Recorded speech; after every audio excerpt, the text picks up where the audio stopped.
음탕한 사랑의 여신 아프로디테, 그 두 번째 이야기. 아프로디테가 누구인가? 사랑의 여신, 그 중에서도 육체적인 사랑의 여신이다. 이 여신은 단 하루도 육체적인 사랑이 없이는 보내지 못한다. 그리고 이 여신의 유혹에 걸리면 신이든 인간이든 이 유혹에서 빠져나가지 못한다. 여기에는 이유가 있다. 아프로디테에게는 캐스토스 히마스라고 불리는 마법의 허리띠가 있기 때문이다. 아프로디테가 이 허리띠를 메고 하는 유혹은 어떤 신이나 인간도 헤어날 길이 없었다. 전쟁의 신 아레스가 여기에 걸려든다. 아레스는 누구인가? 아레스는 용감할 뿐만 아니라 잘생기기까지 한 전쟁의 신이다. 아레스라는 말은 잡아간다 또는 쳐부순다는 뜻이다. 전쟁의 신 아레스는 두 아들을 항상 부하로 거느리고 다닌다. 포보스와 데이모스가 바로 이들이다. 포보스라는 말은 공포라는 뜻이다. 공포증을 뜻하는 영어의 포비아는 여기에서 나온 말이다. 물을 두려워하는 증세인 공수병은 영어로 하이드로포비아, 높은 곳을 두려워하는 증세인 고소공포증은 영어로 에크로포비아라고 한다. 또 남은 한 아들의 이름 데이모스는 걱정이라는 뜻이다. 지구에서 가장 가까운 행성인 화성의 이름은 마르스인데 이것은 그리스 신화의 전쟁신 아레스의 라틴어 이름이다. 화성에는 두 개의 위성이 있는데 이 두 위성의 이름은 각각 포보스와 데이모스다. 하여튼 자식이 둘씩이나 있는 이 전쟁신 아레스가 아프로디테를 벌건 대낮에 산속으로 꼬여내었다. 자식이 있는 아레스와 지아비가 있는 아프로디테의 미래는 태양신의 눈에 띄기까지 계속된다. 태양신은 이 둘의 미래 현장을 차마 눈뜨고 내려다볼 수는 없어서 어느 날 헤파이스토스에게 밀고한다. 헤파이스토스는 며칠 동안이나 대장간에 틀어박혀 무엇인가를 만들었다. 신들이 말을 건넸지만 헤파이스토스는 귀라도 먹었는지 들은 척도 하지 않고 만드는 일에만 정신을 기울였다. 며칠 뒤 헤파이스토스는 무엇인가를 두 손에 받쳐들고 대장간을 나왔다. 두 손을 보면 무엇인가를 받쳐든 것 같지만 막상 그가 받쳐든 물건은 눈에 보이지 않았다.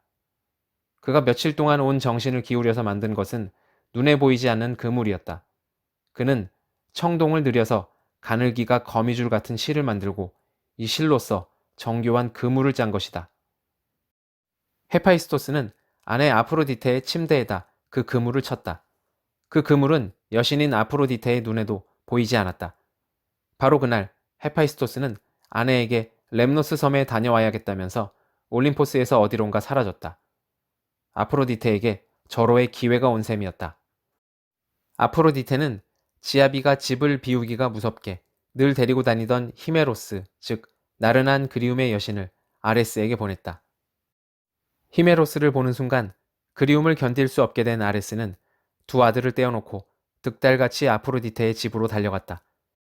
히메로스가 아레스에게 전한 소식은 다음과 같이 간단했다. 헤파이스토스, 렘노스 섬에 내려갔음. 며칠 걸릴 예정이라고 함. 헤파이스토스가 집을 비웠다면 산속에서 미뤄야 할 필요가 없는 일이었다. 아레스와 아프로디테는 집주인이 거미줄처럼 가느다란 청동실로 짠 그물을 쳐놓은 것도 모르고 밤새도록 미래를 즐겼다. 새벽이 되자 문고리가 달그락거렸다. 아레스와 아프로디테는 새벽의 여신 에오스가 문고리를 달그락거리는 것이려니 생각했다. 하지만 그것은 에오스가 아니라 헤파이스토스였다. 헤파이스토스 혼자 온 것도 아니었다. 헤파이스토스 뒤에는 제우스를 비롯해 헤르메스, 아폴론, 포세이돈 같은 신들이 서 있었다. 알몸으로 자고 있던 아레스와 아프로디테가 후닥닥 침대에서 일어났다. 하지만 청동실 그물 때문에 일어날 수가 없었다. 둘은 그물에서 헤어나려고 발버둥을 쳤지만 그럴수록 그물은 점점 사나운 기세로 몸을 옥죄일 뿐이었다. 잘 논다. 벌거벗은 채 그물을 쓰고 누운 아레스와 아프로디테를 내려다보면서 제우스가 말했다. 자네, 헤파이스토스가 부러운가 아니면 아레스가 부러운가? 아폴론이 헤르메스에게 조용히 물었다. 무슨 뜻이죠? 헤르메스가 되물었다. 질투하는 헤파이스토스가 부러운가, 무한당하는 아레스가 부러운가 그 말이야. 둘 다 부럽소. 자네도 저 그물에 한번 갇혀보고 싶다 그 말인가? 그물이 세곱절쯤 질겨서 영원히 저렇게 갇혀 있을 수 있으면 좋겠소. 전쟁신 아레스는 힘이 천하장사였다. 하지만 헤파이스토스가 만든 튼튼하고도 정교한 그물은 힘으로 어떻게 해볼 수 있는 것이 아니었다. 보기가 민망해진 신들은 헤파이스토스에게 어서 이 둘을 풀어주라고 말했지만 헤파이스토스는 씩씩거리고 서 있을 뿐 그물을 풀어주려고 하지 않았다. 보다 못한 포세이돈이 나서서 헤파이스토스에게 애원했다. 헤파이스토스는 아레스에게서 사과와 보상의 약속을 받아주겠다는 포세이돈의 말을 듣고서야 마지못해 그들을 풀어주었다. 그물에서 풀려나자 아레스는 제 신전이 있는 트라키아로 도망쳤고 아포로디테는 처녀의 샘이 있는 키프로스 섬으로 갔다. 당시 키프로스에는 몸을 담그기만 하면 처녀로 거듭나게 해주는 처녀의 샘이 있었던 것으로 전해진다. 하지만 아프로디테와 아레스의 관계는 그 뒤로도 계속되어 둘 사이에서는 몇 명의 자식들도 태어났다. 그 중에서도 유명한 자식으로는 우리에게 큐피드로 널리 알려진 사랑의 신 에로스가 있다. 아프로디테와 아레스는 서로에 대한 애욕 못지않게 질투심도 강했다. 아레스는 아프로디테가 미소년 아도니스를 사랑하자 질투심에 불타 숲으로 사냥하러 나온 아도니스를 멧돼지로 변신하여 들이받아 죽여버렸다. 아도니스에 관한 이야기는 나중에 더 자세히 이야기하도록 하겠다. 또한 아프로디테는 새벽의 여신 에오스가 아레스를 유혹하여 그의 사랑을 받게 되자 분을 참지 못하고 에오스에게 저주를 내렸다. 그러자 에오스는 끊임없이 사랑을 갈구하게 되는, 그것도 죽을 운명의 젊은 인간만을 사랑하는 운명이 되었다. 이때부터 에오스는 아침마다 지평선 위로 날아올라 사방을 두리번거리며 젊은 청년을 살펴야 했는데, 이런 행동은 그녀의 얼굴에 부끄러운 홍조를 띠게 하여 새벽 하늘을 붉게 물들였다고 한다. 한편 우리는 그물에 걸린 채 알몸으로 버둥거리는 아레스와 아프로디테를 내려다보면서 헤르메스가 했던 말을 기억해둘 필요가 있다. 그물이 세 곱절쯤 질겨서 영원히 저렇게 갇혀 있을 수 있으면 좋겠소.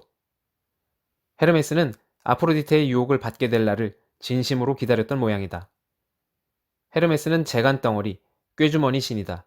그는 제우스의 아들인데도 불구하고 헤라의 아들은 아니다. 말하자면 제우스가 다른 데서 낳아온 자식인 것이다. 하지만 헤르메스는 질투심 많기로 유명한 헤라의 귀여움을 독차지한 특이한 신이다. 그만큼 재주가 많고 꾀가 많다. 원래 헤르메스는 제우스의 심부름을 도맡는 전령신이다. 제우스는 헤르메스를 전령신으로 삼으면서 지팡이 하나와 날개가 달린 가죽신을 내렸다. 지팡이는 신이든 인간이든 건드리기만 해도 잠이 들게 하는 마법의 지팡이. 가죽신은 하루에 말리기를 너끈하게 달릴 수 있게 하는, 말하자면 축지법을 가능하게 하는 마법의 신발이었다. 올림포스에서도 제우스의 심부름으로 이승과 저승을 자유자재로 오르내리는 신은 헤르메스밖에 없다. 또 헤르메스는 말솜씨가 좋고 거짓말을 표 안 나게 해서 상업, 도박, 돈놀이 같은 것을 주관하기도 한다. 아프로디테는 이 헤르메스와도 사랑을 나누었다. 둘 사이에서도 아들이 한 명 태어났는데 아들의 이름은 헤르마프로디토스이다. 헤르메스와 아프로디테의 이름을 합성한 이름이 바로 헤르마프로디토스인 것이다. 미소년이었던 헤르마프로디토스는 15살 때 해괴한 봉변을 당하는데 그 이야기를 잠시 옮겨본다. 15살이 되던 해 어느 날 헤르마프로디토스는 한 호숫가를 지나가게 되는데, 그때 호수의 요정 쌀마키스는 헤르마프로디토스를 보자마자 한눈에 반하고 만다. 견디기 어려운 욕정을 느낀 쌀마키스는 헤르마프로디토스에게 결혼해달라고 고백했고, 아직 사랑이 무엇인지도 모를 나이에 헤르마프로디토스는 이를 완강히 거절한다. 그래도 그녀가 달라붙으려 하자 도망가게 되고, 어찌어찌 추격을 따돌린 후 안심하게 된 헤르마프로디토스는 한 샘물에 들어가 혼자 목욕을 하게 된다. 그러나 기어코 뒤를 따라온 쌀마키스가 옷을 벗고 물속으로 뛰어들어와 헤르마프로디토스에게 달라붙으면서 이렇게 외쳤다. 오 신들이시여, 이대로 있게 하소서. 이 소년이 영원히 저에게서, 제가 이 소년에게서 떨어지지 않게 하소서. 그 기도를 들은 신들은 이 두 개의 육체를 하나로 만들었다. 이들의 몸은 곧 붙은 자국도 보이지 않는 진짜 하나가 된 것이다. 그렇게 헤르마프로디토스는 상반신에는 여성의 젖가슴과 사타구니에는 남성의 성기가 달린 양성 공유자, 즉 남녀 춘이가 된 것이다. 영어에서는 이러한 양성 공유자를 의학용어로 헐머프로다이트라고 하는데, 이는 바로 헤르마프로디토스를 영어식으로 발음한 것이다. 아프로디테가 벌인 사랑의 행각은 여기에서 끝나지 않는다. 아프로디테는 신이 아닌 인간 안키세스를 유혹해서 동침한 적도 있다. 안키세스의 자식으로 아프로디테가 낳은 아들이 바로 아이네이아스다. 아이네이아스는 훗날 트로이 전쟁에서 헥토르 다음으로 용맹을 떨치는 장수가 되었고, 트로이가 패망한 다음에는 유민들을 이끌고 바다를 헤맨 끝에 이탈리아의 라티움에 정착해 훗날 로마인의 조상이 된다. 일전에 에로스와 푸시케 편에서 언급했듯이 트로이의 왕자 파리스는 가장 아름다운 여인에게 선사한다고 새겨진 황금 사과를 헤라, 아테나, 아프로디테 세 여신 중에 아프로디테에게 바쳤다. 이렇게 아프로디테는 자타공인 최고의 미모를 가졌으며 모든 남성을 사로잡는 사랑의 욕망을 주관하는 여신이자 올림포스에서 제일 가는 스캔들 메이커였다. 흘러내린 옷 사이로 드러난 아프로디테의 속살은 남성의 성적 욕망을 자극하는 아름다움을 발산한다. 이는 결혼 생활을 주관하는 헤라의 정숙한 아름다움이나 처녀신인 아테나와 아르테미스의 청초한 아름다움과 대비된다.